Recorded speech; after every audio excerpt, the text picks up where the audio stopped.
আসসালামু আলাইকুম dear students, তোমাদের ফিজিক্স 1 নিয়ে আমি আজকে হাজির। তোমাদের এই প্রশ্নটা দেখো, একটা সেকেন্ড দোলকের কার্যকরী দৈর্ঘ্য বের করতে বলছে আমাদের। এই প্রশ্নটা খ বিভাগে বাংলাদেশ কারিগরি শিক্ষা বোর্ডে 2025 সালের প্রশ্নে আসছে।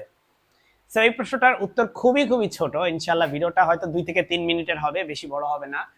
তোমরা আমার চ্যানেলটা অবশ্যই সাবস্ক্রাইব করে রাখবা, কারণ এই চ্যানেলে তোমাদের কারিগরি শিক্ষা নিয়ে শুধুমাত্র আমি ভিডিও করে থাকি। মাই ডিয়ার স্টুডেন্টস, একটা সেকেন্ড দোলকের আগে একটা সরল দোলকের তুমি কার্যকরী দৈর্ঘ্য বের করার জন্য ফর্মুলা লেখো। একটি সরল দোলকের পর্যায়কাল কত? পর্যায়কাল হচ্ছে টি ইকুয়াল টু 2π√L/g। ওকে, এখান থেকে তুমি লিখতে পারো টি স্কোয়ার ইকুয়াল টু 4π² √L/, এটাতে √, দেখো সব যদি বর্গ করে দাও, এখানে বর্গ করলে হবে টি স্কোয়ার, এটা 2π রে বর্গ করলে কত হয়? 4π²।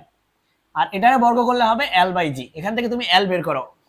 L ইকুয়াল টু তুমি লিখতে পারো এই জি রে এদিকে গুণ করো, টি স্কোয়ার জি, আর 4π² কে নিচে ভাগ করে দাও। এই যে L এর সূত্র কিন্তু পেয়ে গেছো তুমি।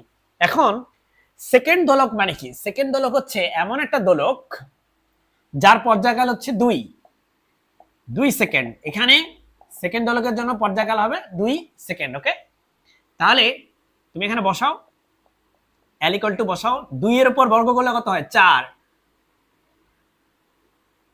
উপরে 4 আর নিচের 4 কাটা, হবে হচ্ছে g/π²।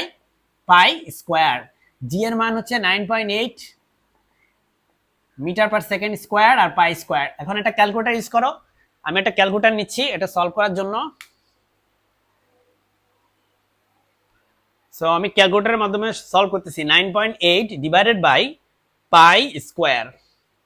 আমার অ্যান্সার আসছে 0.9929। 0.9929 এত মিটার। খেয়াল রাখো, এটা কিন্তু এসআই এককে আসবে মিটারে।